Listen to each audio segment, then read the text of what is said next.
Savez-vous que nous partageons un ancêtre commun avec les champignons, daté d'environ 1 milliard d'années? C'est ce que nous allons découvrir et bien d'autres choses surprenantes sur la place de l'humain dans la nature.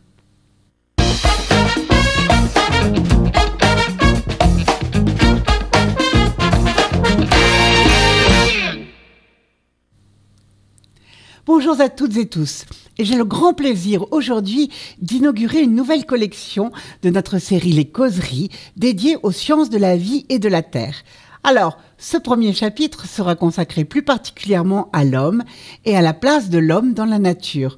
Pour cela, nous recevons Alain Froment. Bonjour Alain. Bonjour cher Joël. Alors j'ai un grand plaisir vraiment à vous recevoir parce que vous êtes un homme tout à fait exceptionnel avec une carrière incroyable. Je vais vous demander déjà pour commencer de vous présenter en quelques mots. Oh, je suis tout simplement médecin spécialisé en médecine tropicale et j'ai fait un doctorat d'anthropologie biologique. Donc je me suis intéressé à l'évolution de notre espèce en tant qu'espèce animale et ma carrière s'est déroulée beaucoup dans le cadre de l'IRD, l'Institut de recherche pour le développement, bien connu à La Réunion. Et maintenant que je suis retraité, donc émérite, je suis donc directeur de recherche émérite à l'IRD. Et j'ai pendant longtemps été responsable des collections d'anthropologie du Musée de l'Homme. Et j'enseigne toujours au Musée de l'Homme à Paris. Oh, bien heureux étudiant. Alors, aujourd'hui, nous allons en particulier évoquer, pour commencer, l'anthropologie. Alors, je vous propose de la définir.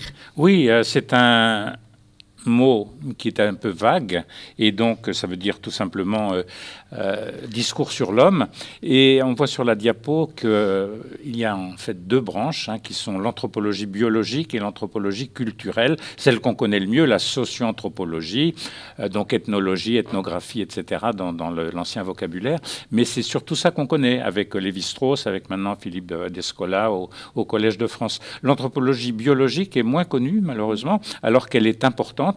Donc ici, pour les besoins de la cause, je l'ai divisé en trois branches qui sont la paléoanthropologie. Alors ça, Yves Coppens l'a beaucoup vulgarisé. Donc c'est tout simplement la recherche de nos origines par les fossiles. Bien sûr, bien, on en reparlera. Une deuxième branche, c'est la primatologie. On a notamment au Musée de l'Homme beaucoup de primatologues qui observent nos cousins, les chimpanzés, les gorilles dans la nature, dans les zoos également, mais dans la nature, c'est beaucoup plus intéressant pour en apprendre davantage sur les origines des sociétés, puisque génétiquement, ce sont nos plus proches parents. Et puis ma discipline propre, en raison notamment de mon parcours médical, c'est de la biologie humaine. Donc elle peut s'appliquer aux vivants. Donc on va mettre en action la génétique, l'épidémiologie, etc. On peut également l'appliquer aux squelettes récents, ce qu'on appelle la bioarchéologie, c'est-à-dire que quand on trouve un squelette, on peut raconter toute son histoire, les maladies, la nutrition, les activités en étudiant les os. Donc ça, c'est d'une façon générale, c'est ça l'anthropologie biologique.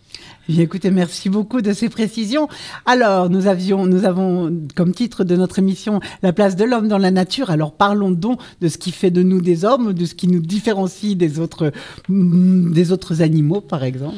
Voilà. Alors, au Musée de l'Homme, où j'exerce, donc, nous avons un parcours qui commence par cette définition. Qu'est-ce que c'est que d'être humain ? C'est d'avoir un gros cerveau, c'est de parler des langues, etc.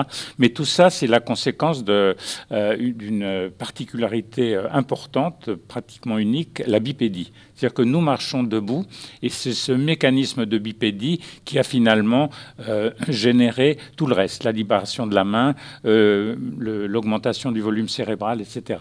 Donc, on en revient aux origines, vous voyez, à Platon, qui disait déjà que l'homme est un animal bipède. Et puis, mon maître, André Leroi-Gourhan, du Musée de l'Homme également, qui a rappelé, non sans humour, que l'humanité avait commencé par les pieds, c'est-à-dire que c'est en se redressant que l'histoire de l'homme a commencé.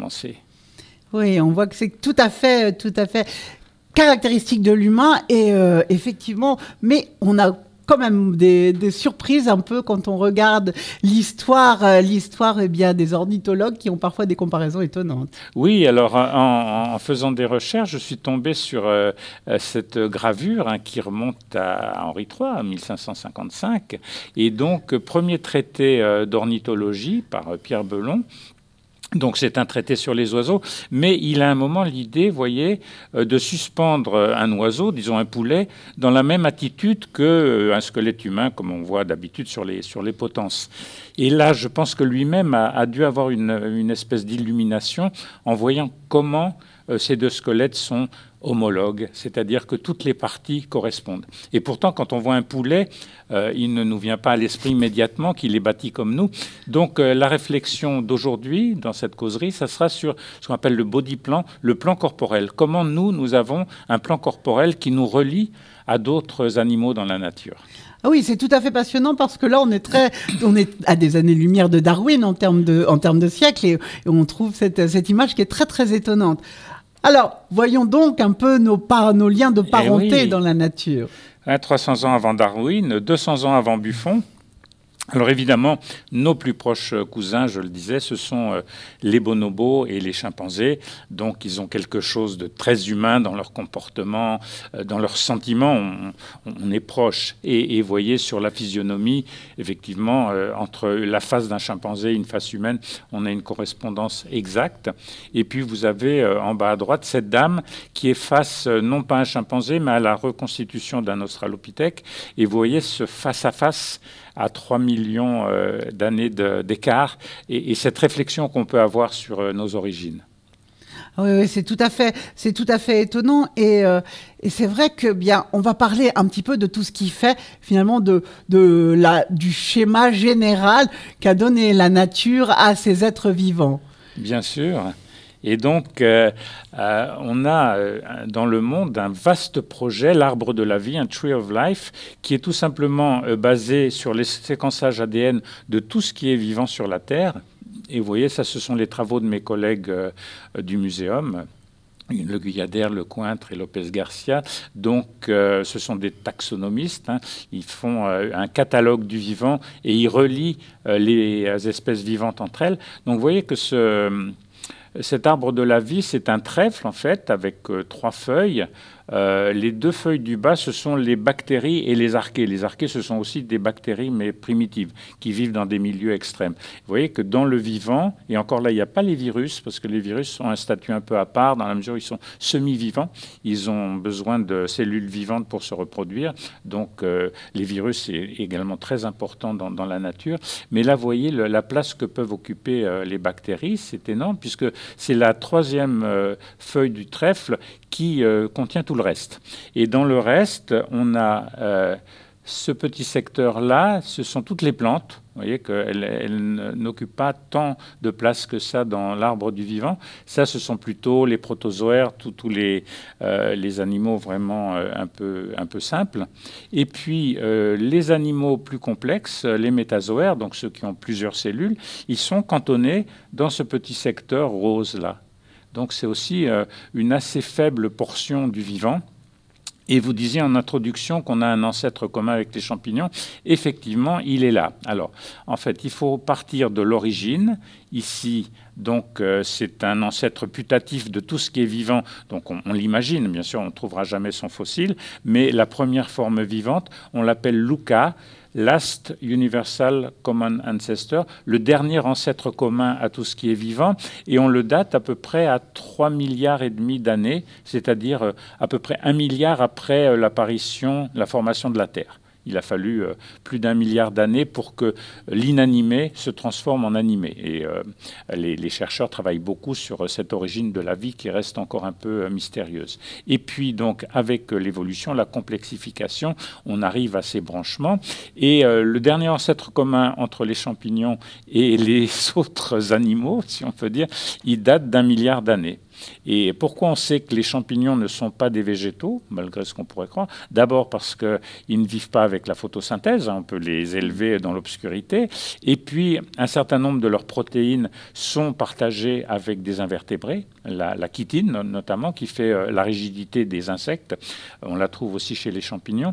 Et puis on les appelle les opisthocontes parce que tout simplement, ils ont ce qu'on appelle le moteur à l'arrière, c'est-à-dire dans leurs gamètes, comme dans le spermatozoïde humain, le flagelle est à l'arrière. Voilà. Et donc, c'est ce qui fait, dans ce qu'on appelle la cladistique, hein, cette classification du vivant qui repose sur des branchements et sur des caractères partagés, c'est pour ça qu'on s'est trouvé cet ancêtre commun avec les champignons, ce qui nous rend un peu modestes, effectivement.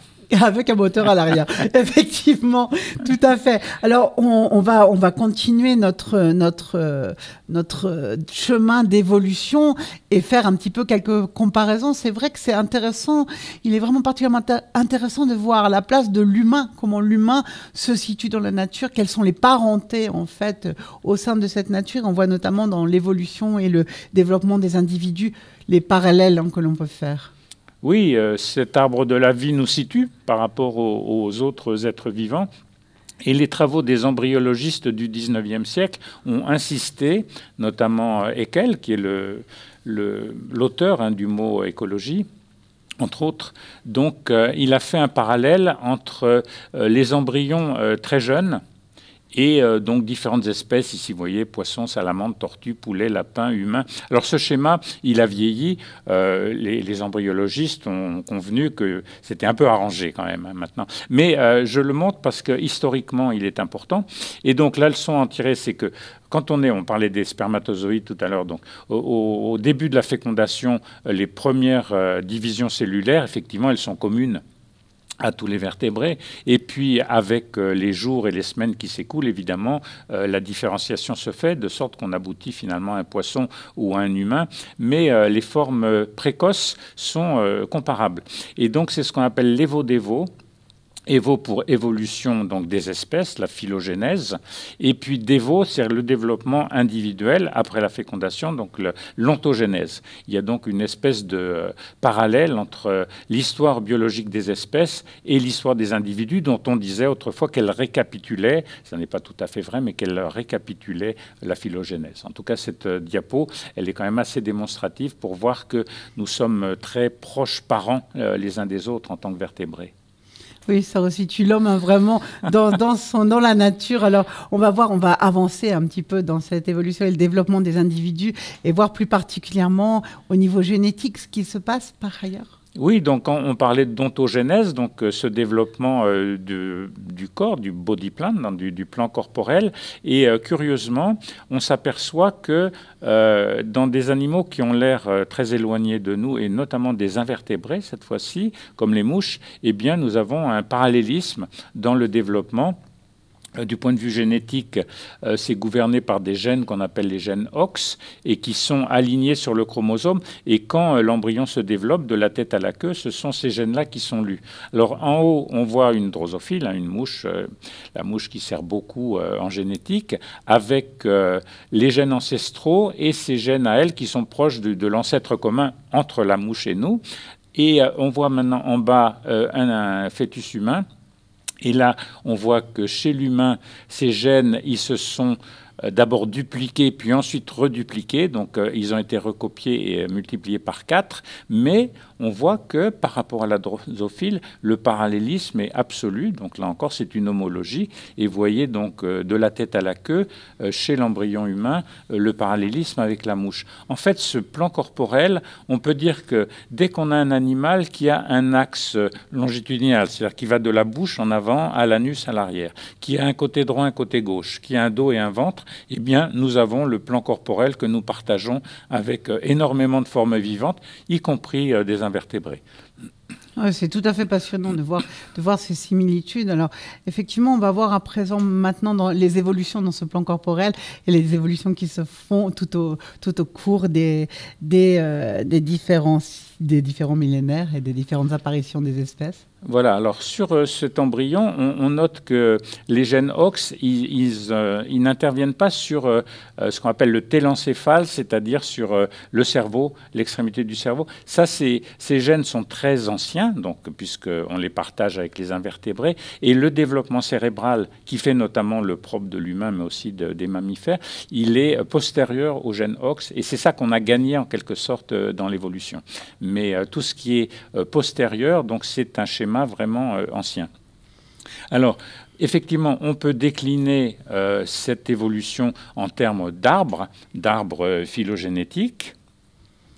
Alors ça, c'est une diapo sur laquelle on pourrait passer du temps, on va la simplifier, mais c'est pour montrer qu'à chaque embranchement du vivant, s'est produite une innovation. Par exemple, on part du bas des animaux qu'on appelle les crâniates. Nous sommes nous-mêmes des crâniates. Il y a des animaux qui n'ont pas de crâne. Et puis à un moment, le crâne se structure justement pour protéger le cerveau. Donc c'est une première étape. Et vous voyez ce branchement qui va vers les requins. Ça, ce sont donc des vertébrés, mais qui ont un squelette cartilagineux. Et l'innovation postérieure, c'est l'ossification du squelette. Vous voyez, squelette en os, c'est-à-dire que le poisson ordinaire, la truite qu'on a dans nos assiettes, elle, c'est un poisson osseux. C'est-à-dire que le squelette est calcifié, ce qui n'est pas le cas des requins. Ensuite, on a donc la sortie de l'eau, les tétrapodes, ceux qui ont 4 pattes. Et donc, c'est avec cette innovation sur laquelle on reviendra, l'apparition de 4 membres qu'on a donc les amphibiens, etc. Et même les reptiles qui, en fait, postérieurement ont perdu leurs pattes, mais qui en avaient. Et ainsi de suite, comme ça. Alors, l'amnios, c'est quelque chose d'extraordinaire aussi, l'apparition d'un amnios dans le développement embryonnaire. Et on pense maintenant que c'est un virus qui s'est incorporé dans l'ADN de nos ancêtres et qui a un virus syncytial qui a donné cette innovation. Donc, alors, l'amnios, moi je vois une parenté avec le liquide amniotique. Expliquez-nous ce qu'est précisément. C'est la bulle dans laquelle se développe l'embryon. D'accord. Et donc, il y a des animaux qui n'ont pas d'amnios, notamment les poissons, et puis tout ce qui est amphibien, etc. Et puis nous, qui sommes des animaux amniotiques. Et ainsi de suite, on décline comme ça. Et à la fin, vous voyez, par exemple, ce qui nous sépare de l'homme et des autres singes, puisque nous sommes des singes nous-mêmes, c'est la perte de la queue. Donc chez les petits singes, qu'on appelle monkey en anglais, ce sont des singes à queue comme les cercopithèques. Et puis les grands singes, qu'on appelle ape en anglais, ils ont perdu leur queue. Donc les gibbons, les orang-outans en Asie, les gorilles, les chimpanzés en Afrique n'ont plus la queue préhensile. Ils ont un vestige de queue que nous avons aussi qui s'appelle le coccyx. Et donc pareil, dans notre développement embryonnaire, à nous humains, on a à un certain moment une petite queue et puis elle se résorbe. Et c'est ce souvenir évolutif qu'on a au niveau du coccyx qui nous rappelle que ce sont des vertèbres compactées d'une ancienne queue. Et tout récemment, on a trouvé l'origine de cette perte de queue et c'est un seul gène en fait, une simple mutation qui a éliminé la queue. Donc voilà comment, d'innovation en innovation, on voit se structurer cet arbre de la vie. Ah oui, c'est extraordinaire. On voit vraiment toutes les embranchements qui a pris l'évolution. Alors, donc on parlait tout à l'heure, là vous évoquiez bien l'apparition de 4 membres, notamment chez la grenouille. C'est ce que l'on va voir à présent avec les proximités de nos différents squelettes. Voilà, donc ces homologies dont on parlait, on les voit assez bien. Bon, prenons au milieu justement un squelette de truite. Donc, c'est un crâne avec des yeux, des narines, une bouche, tout comme nous. Un axe qu'on appelle la corde, C-H-O-R-D-E. Donc, nous sommes des cordés, c'est-à-dire que nous avons un axe rigide qui nous soutient. Donc, on le voit chez la truite. Et chez nous, c'est le rachis, c'est la colonne vertébrale. Et puis, ce qui nous différencie du poisson, c'est que le poisson a des nageoires et que nous avons des membres. Mais effectivement, les amphibiens ont des pattes. Et quand on voit, par exemple, ce mannequin, là, à gauche, il nous semble humain pour la simple raison qu'il est homologue avec nous. Donc, on voit très bien, ça a été montré dans le bébé de show, quand on montrait des gens en forme de grenouille. La grenouille nous parle, parce que la grenouille, elle est comme nous. Elle nous rappelle exactement notre body plan, notre plan corporel. Oui, même si au départ, on n'y pense pas forcément. Alors, tout à l'heure, vous évoquiez les poissons à pattes qui ont perdu leurs pattes. Alors là, on a encore quelques jolis exemples de subsistance de ce souvenir de pattes. Oui, on voit donc que les poissons dans l'eau ont des nageoires et nous avons, des membres. Les paléontologues, et notamment Neil Shubin, qui est un collègue américain très intéressant, ont cherché les formes intermédiaires fossiles parce que vous voyez ici sur cette diapo, on a des poissons qui ont des nageoires un petit peu en forme de pattes dans la mesure où ils marchent un petit peu sur le fond de l'eau. Mais ce ne sont pas des vraies pattes. Et on sait que la sortie des eaux, donc l'apparition des tétrapodes, ça se situe à peu près au Dévonien, donc dans une tranche d'âge d'à peu près 375 millions d'années. Donc Neil Shubin, c'est ça qui est intéressant dans les anecdotes fondatrices de la paléontologie. Il s'est dit, je vais chercher le poisson qui a commencé à avoir des pattes. Donc je vais chercher sur la carte géologique de la Terre des affleurements de cette époque-là. Il en a trouvé au Groenland, donc il est parti avec son marteau et le miracle est qu'il a trouvé effectivement ce semi-poisson, donc qu'ils appellent le Tiktaalik parce que c'est un mot inuit qui veut dire créature des eaux, parce qu'il était justement chez les Inuits, et donc c'est déjà la préfiguration de la sortie des eaux. C'est-à-dire que, vous voyez, ces pattes se sont renforcées, elles sont plus solides et donc elles ont un appui. Et le problème de la sortie des eaux, c'est qu'on découvre la gravité. Dans l'eau, on est en apesanteur presque, mais quand on doit marcher sur la terre, les pattes doivent être reliées justement à l'axe du corps avec des ceintures, la ceinture scapulaire et la ceinture pelvienne, pour transmettre le poids du corps au sol. Et donc, il faut évidemment d'autres adaptations, notamment le fait de respirer à l'extérieur. Mais on connaît des poissons amphibies qui peuvent respirer dans l'air et respirer dans l'eau. En tout cas, le Tiktaalik, c'est un de nos ancêtres, c'est le premier qui montre une propension à marcher et donc à sortir. Parce que quand vous êtes dans l'eau et que vous avez des prédateurs, vous avez plusieurs stratégies. L'une, c'est de grossir, donc d'être plus gros, et une autre, c'est de fuir, c'est-à-dire de sortir de l'eau. Et c'est certainement cette pression de sélection qui a fait que ces poissons, qui étaient déjà armés pour marcher sur le fond de la rivière ou de la mer, ont pu s'échapper. Et donc, ce sont les premiers tétrapodes qui ont été les descendants du Tiktaalik. Alors, on va découvrir un petit peu cette évolution et les similitudes qu'on peut trouver dans les membres supérieurs, justement. Oui, c'est assez frappant quand on les présente comme ça. Vous voyez en haut à gauche, donc c'est ce premier poisson du Dévonien qui commence à avoir des membres. Et les autres, bon, c'est des espèces, donc soit des amphibiens, soit alors l'Archéoptérix, qui est un des premiers oiseaux, donc un petit dinosaure. Son descendant, le poulet, qui est aussi un petit dinosaure, et puis l'humain. Et vous avez en marron le cubitus, qu'on appelle l'ulna maintenant, et en vert le radius. Et on parlait d'homologie tout à l'heure, mais vous voyez, c'est frappant sur cette diapositive, mais nous sommes donc tous bâtis de la même façon. Donc ça, c'est vraiment l'histoire de Pierre Belon, 1555, avec son poulet et son homme. On a le membre qui est exactement celui de nos ancêtres du Dévonien qui sont sortis de l'eau. Ouais, c'est passionnant. On voit, là, vraiment, sur ce schéma, on voit parfaitement toutes les similitudes qui nous relient à la fois aux animaux d'aujourd'hui et aux animaux préhistoriques. Alors, autre partie du corps, le pied. Oui, parce que cette homologie, donc, elle touche les mains. Et beaucoup de vertébrés, même des lézards, ont 5 doigts comme nous.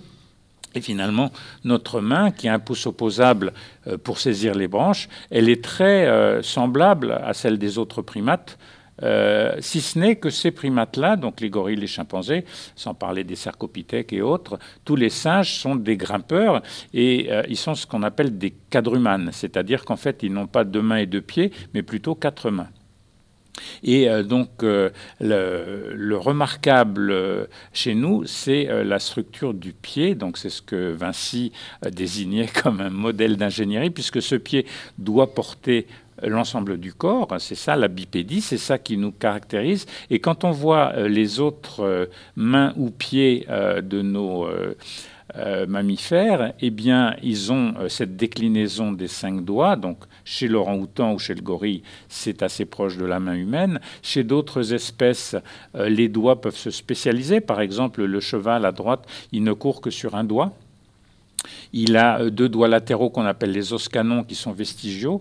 Et puis les doigts les plus extrêmes, eux, ont disparu chez l'adulte, mais on les voit quand même très bien chez l'embryon de cheval. Donc tous ces animaux-là ont 5 doigts et ensuite se spécialisent. Bon, les porcs marchent sur 2 doigts, etc. Mais le schéma de base, c'est toujours le schéma à 5 doigts. Ce qui est remarquable dans l'espèce humaine, c'est qu'on a un pied qui ne ressemble pas du tout à une main. Et nous sommes en fait ce qu'on a appelé un singe coureur. Nous sommes des primates, bien sûr, mais nous sommes les seuls singes capables de courir. Vous voyez, les gorilles et les chimpanzés, on a dit qu'ils nous ressemblaient beaucoup, mais ils sont très mal à l'aise en tant que bipèdes. Ils dandinent, vous voyez, ils sont quand même plus à l'aise quand ils marchent. Alors, ils ont une façon de marcher avec leur phalange donc du membre antérieur replié, ce qu'on appelle le knuckle walking, hein, la marche sur les phalanges, mais ils sont plus à l'aise quand même comme quadrupèdes que comme bipèdes. Les bonobos sont un peu plus bipèdes que les autres chimpanzés, mais malgré tout, ils sont incapables de courir. Et nous, notre niche écologique, en quelque sorte, dans les premiers temps de l'hominisation, ça a été de conquérir la savane en pouvant courir et en pouvant attraper à la course les autres animaux. Alors ça, c'est une longue histoire qui met en cause la thermorégulation. Je serais content de la raconter dans un autre cadre, mais tout ça est lié à la bipédie. Ah, mais volontiers. Donc, on voit bien l'importance de la bipédie. Néanmoins, eh bien, dans les classifications, nous restons dans le domaine des primates, c'est ça, dans la partie primate. Oui, ce qui est remarquable, c'est que quand le premier taxonomiste, on peut dire vraiment, qui ait laissé une œuvre monumentale, Carl Linné, un Suédois, à l'époque des Lumières, a entrepris sa classification, donc son système de la nature. La première édition, c'est 1635. Il a voulu mettre une étiquette sur tout ce qui était vivant. Et Linné était un croyant, un luthérien, il n'était pas du tout un évolutionniste, hein, alors que son contemporain Buffon, lui, avait des vues plus souples à cet égard, mais peu importe. En tout cas, Linné voulait célébrer la création divine. Donc, puisque Dieu a créé tout ce qui est vivant dans la nature, eh bien, pour célébrer cette œuvre, on va essayer d'en faire le catalogue. Donc, c'est lui qui a entrepris ce catalogue, qui n'est jamais fini, hein, que tous nos collègues taxonomistes poursuivent, puisqu'on découvre des nouvelles espèces tous les jours. Et il a inventé ce qu'on appelle la classification binominale, qu'on utilise aussi toujours, c'est-à-dire un nom de genre et un nom d'espèce. Par exemple, chez le chien, Canis, genre canin, espèce domesticus, le loup, Canis lupus, etc. Et donc, au lieu de créer un règne humain à côté du règne animal, ce qui aurait été finalement compréhensible de la part de quelqu'un qui est religieux, non, il a souhaité inclure l'homme dans le règne animal. Et donc l'inclure dans un taxon qu'on appelle effectivement, qu'il a appelé les primates, c'est-à-dire les premiers quand même, mais parce qu'il a vu aussi que les singes, d'une façon générale, pas seulement le singe humain, avaient des comportements vraiment complexes et donc ils méritaient peut-être à ses yeux la première place. Et à son époque, on a encore beaucoup de récits de voyageurs qui sont incertains, notamment des observations justement de grands primates. Orang-outan à Bornéo, ça veut dire homme des bois. Donc les voyageurs qui revenaient de ces contrées-là racontaient qu'il y avait des espèces d'hommes sauvages, on ne savait pas trop bien. Donc pour les ranger dans ces catégories, Linné a créé Homo monstrosus.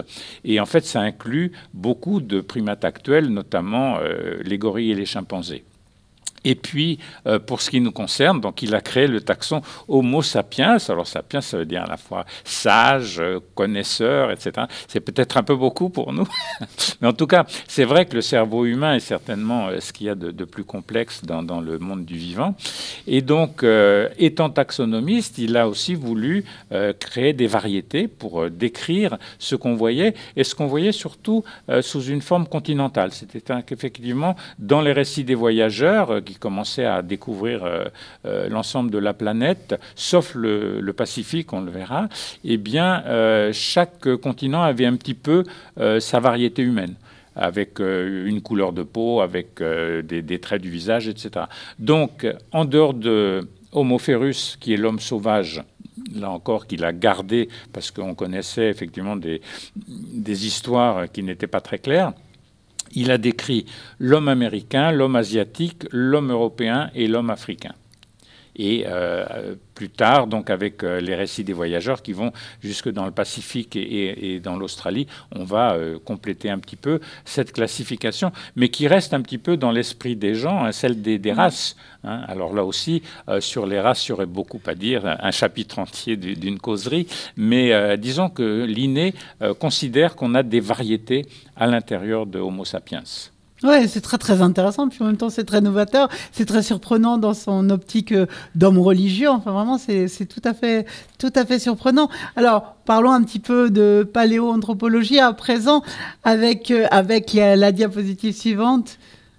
Oui, dans cet arbre du vivant, donc, on sait que nous avons des branchements, et quand on essaye de remonter au dernier branchement entre la lignée des chimpanzés, donc nos plus proches cousins, et la lignée humaine, on a d'abord des spéculations génétiques. C'est un petit peu comme pour l'histoire de Lucas, c'est-à-dire qu'on part de l'ADN, on a ce qu'on appelle l'horloge moléculaire, qui est un calendrier de mutations. On estime que les mutations ont une certaine chronologie et que donc plus il y a de mutations, plus le temps s'est écoulé. Donc on peut spéculer sur l'ancêtre commun des chimpanzés et des humains par la génétique, et on va la situer à 7 ou 8 millions d'années. Et puis on peut essayer de vérifier par les découvertes de fossiles, par la paléoanthropologie. Et le mérite du professeur Brunet, qu'on voit là dans la ligne humaine, c'est lui Brunet, c'est d'avoir été chercher au Tchad des ancêtres de l'homme, et il a trouvé ce crâne familièrement appelé Toumaï. Alors lui l'a appelé Sahelanthropus tchadensis, ce qui est un petit peu exagéré à mes yeux, c'est-à-dire que Sahelanthropus, homme du Sahel, non, ça n'est pas un anthropus, c'est un primate non humain, mais il a quelques signes, notamment sur la position du trou occipital ou sur la forme de la canine, qui le mettent un petit peu sur la voie de l'hominisation. Et on a un autre fossile qui s'appelle Aurorine, qui est trouvé par ma collègue Brigitte Sénu du muséum au Kenya. Pas de crâne, mais un fémur de bipède. Donc on pense que la bipédie est acquise, vous voyez, sur l'échelle chronologique, entre 7 et 6 millions d'années. Et de là, on a en fait un gros buissonnement qui est très simplifié ici, avec des branches latérales, tous les australopithèques, graciles, robustes, les paranthropes, etc. Mais au terme de ce buissonnement et de très nombreuses espèces, on arrive par élimination à une seule espèce, la nôtre, alors qu'il y a quelques centaines de milliers d'années, il y avait plusieurs espèces humaines ou préhumaines qui cohabitaient. Alors on va voir justement ce qui fait de nous des hommes, entre autres, hein, c'est le cerveau, et c'est ce qu'on voit là sur l'évolution. Oui, il y a donc cette bipédie qui a abouti par un cheminement qu'on ne comprend pas encore entièrement, mais qui a abouti à la libération des forces musculaires sur le crâne et une très forte poussée du cerveau. Vous voyez que pratiquement, on part donc de Lucie, par exemple, qui est une australopithèque qui a un peu plus de 3 millions d'années. Elle n'est pas très grande, hein, mais son volume cérébral, c'est celui d'un chimpanzé, sur 400-450 cm3. Et on aboutit chez nous à 1300, 1400, 1500 cm3 en 3 millions d'années, ce qui est relativement rapide en termes d'évolution. On voit qu'il y a une très forte pression de sélection pour acquérir un cerveau plus performant, plus volumineux, et c'est ce que cette courbe rappelle. Et un des éléments, c'est là qu'on voit que l'évolution, notamment chez l'homme, c'est une évolution bioculturelle, c'est une invention, c'est l'invention du feu. Le feu, donc il y a un peu plus d'1 million d'années, a été découvert, a été reproduit et a permis notamment, entre autres, la cuisson des aliments. Ça a bouleversé notre physiologie digestive, mais ça a aussi apporté beaucoup de calories plus facilement assimilables. Et on sait que le cerveau, c'est un organe qui est extrêmement gourmand en énergie. Sur le métabolisme de repos, il consomme déjà 20% de tout ce qu'on dépense comme calories au repos.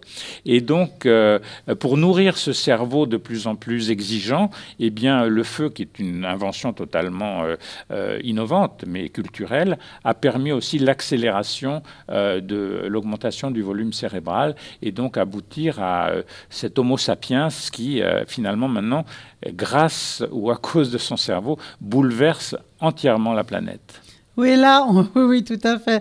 Alors, Voyons un petit peu aussi, on continue là sur l'évolution des crânes hein, que l'on distingue assez bien, parce qu'on parlait de domestication, on parlait d'évolution de l'humain, du feu, puis ensuite du néolithique et de la culture. Donc on aperçoit un petit peu des choses qui nous permettent d'illustrer ces propos. Oui, une théorie hein, qui est assez intéressante, qui est celle de l'autodomestication. C'est-à-dire qu'on sait qu'au néolithique, donc il y a moins de 10 000 ans, avec le réchauffement climatique, la fonte des glaciers, etc., il y a eu un optimum qui a permis, à peu près sur tous les continents, de domestiquer la nature, que ce soit les plantes ou les animaux. Donc ici, à gauche, on voit la différence entre un crâne d'auroch, hein, qui est l'ancêtre du bœuf, des taurins, et un crâne de vache domestique. On voit qu'il y a une perte de volume, notamment du volume du cerveau, et aussi des superstructures, puisqu'un animal domestiqué n'a plus besoin de se défendre dans la nature. Il n'a pas non plus besoin d'un cerveau aussi performant qu'à l'état sauvage.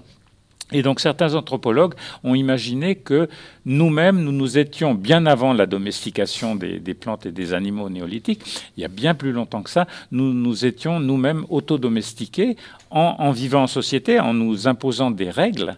Et donc ce qu'on a appelé le singe nu, qui est devenu le membre d'un zoo humain, c'est-à-dire que nous sommes nous-mêmes enfermés dans un zoo, hein, qui sont les villes, etc., et en gardant quand même quelques instincts sauvages. Et donc dans l'image de droite, on a un crâne d'Homo sapiens archaïque africain du Zimbabwe, Homo rhodesiensis, l'homme de Rhodésie, et l'homme de Cro-Magnon éponyme, celui que nous conservons précieusement et que nous exposons au musée de l'homme. Et on voit effectivement qu'il y a notamment une perte des superstructures les plus robustes, une espèce de gracilisation. Et cette gracilisation, c'est quand même une pédomorphisation, c'est-à-dire une tendance à aller vers un crâne plus infantile. C'est une évolution qui se poursuit de nos jours. Ah, toujours. Oui, l'homme continue d'évoluer. Alors, il évolue davantage sur le plan invisible, c'est-à-dire sur le plan des mutations. Par exemple, c'est depuis le néolithique qu'on a acquis la faculté de digérer le lait. Mais tous les humains ne l'ont pas acquise. Hein. C'est une mutation qui est apparue dans certaines zones. Et puis également la faculté de métaboliser l'alcool, ça peut être utile. Et également la perte de la mélanine pour devenir plus clair en Europe. Tout ça sont des mutations relativement récentes parce que la morphologie, elle évolue lentement.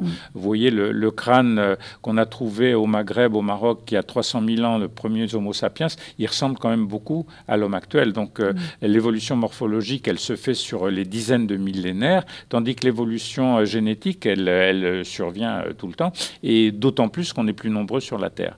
Alors ça a aussi un prix, parce que la néolithisation, ça a été également la sédentarité, et donc l'apparition de maladies métaboliques, et on le voit sur cette diapo-là, qui montre des singes, donc des primates, des macaques ici, dans un zoo qui deviennent sédentaires et obèses, nos animaux domestiques, bien sûr, qui payent aussi le prix de cette sédentarité. Le chat, là, il est un peu loin de son cousin, le jaguar. Oui. Et puis, à gauche, dans mes jeunes années au Cameroun, la rencontre avec les pygmées, j'ai beaucoup travaillé chez les pygmées du Cameroun, et vous voyez que même chez les pygmées qui sont des chasseurs-cueilleurs, les derniers chasseurs-cueilleurs qu'on connaît, eh bien, il y a des phénomènes d'obésité qui apparaissent parce que leur mode de vie est bouleversé. Et donc, pour conclure, puisqu'il faut bien conclure cet entretien, cette image, c'était tout simplement pour rappeler, justement, depuis 3 à 4 millions d'années, depuis que Lucie et son compagnon, et vous voyez ici, Lucie est enceinte, c'est-à-dire qu'elle porte en elle tout le lignage qui va conduire à nous, eh bien, en 3 millions d'années, vous voyez ce paysage de savane avec les éruptions de volcans qui ont permis d'ailleurs de retrouver les pas de Lucie, des traces de bipédie. Eh bien, vous avez aussi cet astronaute qui signe donc cette aventure humaine merveilleuse qu'on peut rappeler donc dans cette évolution phylogénétique que nous avons rapidement parcourue.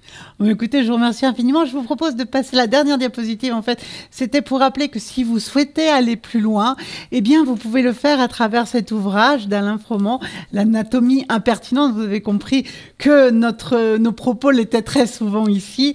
Et je vous propose de nous retrouver très bientôt. Je vous remercie à nouveau Alain Froment pour cet entretien extraordinairement passionnant.